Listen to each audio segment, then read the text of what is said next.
Hi friends, welcome to SK Innovations. இன்னைக்கு நம்ம என்ன பார்க்க போறோம்னா தக்காளி சாதம் எப்படி பண்ணலாம்னு பார்க்கலாம். இப்போ ஒரு panல 3 ஸ்பூன் அளவுக்கு எண்ணெய் விட்டுருக்கேன். இதில் 1 ஸ்பூன் அளவுக்கு கடுகு நல்லா வெடிஞ்சதும் 2 காய்ந்த மிளகாய் சேர்த்துக்கிறேன். இது கூடவே அரை ஸ்பூன் சீரகம் சேர்த்துக்கிறேன். அடுத்து 1 ஸ்பூன் அளவுக்கு உளுத்தம்பருப்பு, 1 ஸ்பூன் அளவுக்கு கடலை பருப்பு சேர்த்துக்கிறேன். இப்போ இது எல்லாமே நல்லா வறுபடட்டும். இப்போ இது நல்லா வறுபட்ட பிறகு இதோட கொஞ்சமாக கறிவேப்பிலை இலைகள் சேர்த்து ஒன் டைம் வதக்கி விட்டுக்கிறேன். அடுத்து இதோட 5 பெரிய பல் பூண்டை சின்ன சின்னதாக கட் பண்ணி சேர்த்துக்கிறேன். கூடவே 2 மீடியம் சைஸ் வெங்காயம் பொடி பொடியாக கட் பண்ணி சேர்த்து நல்லா இதை வதக்கி விட்டுக்கலாம். நம்ம சேர்த்துருக்க பூண்டும் வெங்காயமும் பார்த்திங்கன்னா நல்லா வதங்கி வர அளவுக்கு வதக்கி விட்டுக்கலாம். இப்போ பார்த்திங்கன்னா நம்ம சேர்த்துருக்க பூண்டும் வெங்காயமும் நல்லா வதங்கிடுச்சு. அடுத்து இதோட 4 மீடியம் சைஸ் தக்காளியை பொடி பொடியாக கட் பண்ணி சேர்த்து நல்லா வதக்கி விட்டுக்கலாம். தக்காளி சீக்கிரம் வதங்கணுன்றதுக்காக இந்த கிரேவிக்கான உப்பை இப்போவே சேர்த்து நல்லா மிக்ஸ் பண்ணி விட்டுக்கிறேன்.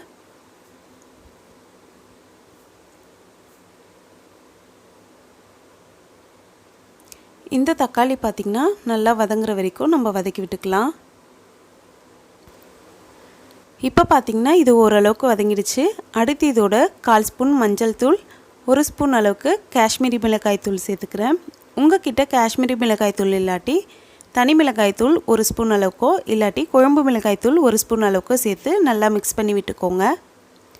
இது ஒரு 30 செகண்டுக்கு நல்லா மிக்ஸ் பண்ணி விட்டுக்கலாம். இப்போ இதை நல்லா மிக்ஸ் பண்ணிட்ட பிறகு இதோட 200 ml அளவுக்கு தண்ணி சேர்த்துக்கிறேன்.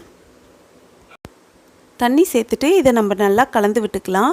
இந்த டைமில் நீங்கள் உப்பும் காரமும் செக் பண்ணிக்கோங்க, தேவைப்பட்டால் சேர்த்துக்கலாம். இப்போ இதை நல்லா கலந்து விட்டுட்ட பிறகு ஹை ஃப்ளேமில் வச்சு கொதிக்க வச்சுக்கலாம். இப்போ இது கொதிக்க ஆரம்பித்ததும் 10 நிமிஷத்துக்கு மீடியம் ஃப்ளேமில் வச்சு கொதிக்க வச்சுக்கிறேன். இப்போ பார்த்திங்கன்னா தண்ணி எல்லாம் நல்லா ட்ரை ஆகிடுச்சு. இந்த டைமில் நம்ம கொஞ்சமாக கொத்தமல்லி இலைகளை சேர்த்துக்கலாம். சேர்த்து இதை நல்லா மிக்ஸ் பண்ணி விட்டு ஒரு நிமிஷத்துக்கு சிம் ஃப்ளேமில் அப்படியே வச்சுக்கிறேன். இப்போ 1 நிமிஷம் கழித்து நம்ம ஏற்கனவே வடித்து வச்சுருக்க பச்சரிசி சாதத்தை இதோடு சேர்த்து நல்லா மிக்ஸ் பண்ணிக்க போகிறோம். பச்சரிசி சாதத்துக்கு பதில் நீங்கள் பாஸ்மதி அரிசியோ ஜீரக சம்பா அரிசியோ கூட நீங்கள் பயன்படுத்திக்கலாம். வெரைட்டி ரைஸ்க்கு எப்போவுமே புழுங்கல் அரிசி யூஸ் பண்ணுறதுக்கு பதிலாக பச்சரிசி பாஸ்மதி அரிசி யூஸ் பண்ணால் நல்லாயிருக்கும்.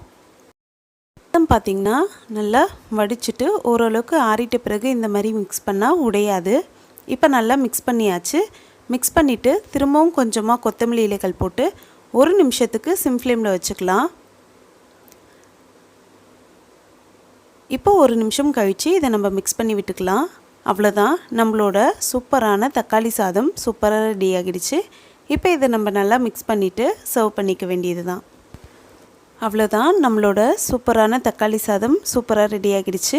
இது செய்கிறதுக்கு பார்த்திங்கன்னா அதிகமாக நேரம் கூட தேவையில்லை. ஒரு 20 நிமிஷம் இருந்தாலே சூப்பராக செஞ்சு முடிச்சிடலாம். இந்த வீடியோ உங்களுக்கு பிடிச்சிருந்தால் லைக் பண்ணுங்கள், உங்கள் ஃப்ரெண்ட்ஸோடு ஷேர் பண்ணுங்கள், அண்ட் எப்படி இருந்துச்சுன்னு கமெண்ட் பண்ணுங்கள். நம்ம சேனலை ஃபஸ்ட் டைம் பார்க்குறீங்கன்னா மறக்காமல் சப்ஸ்கிரைப் பண்ணுங்கள். தேங்க்ஸ் ஃபார் வாட்சிங் ஃப்ரெண்ட்ஸ்.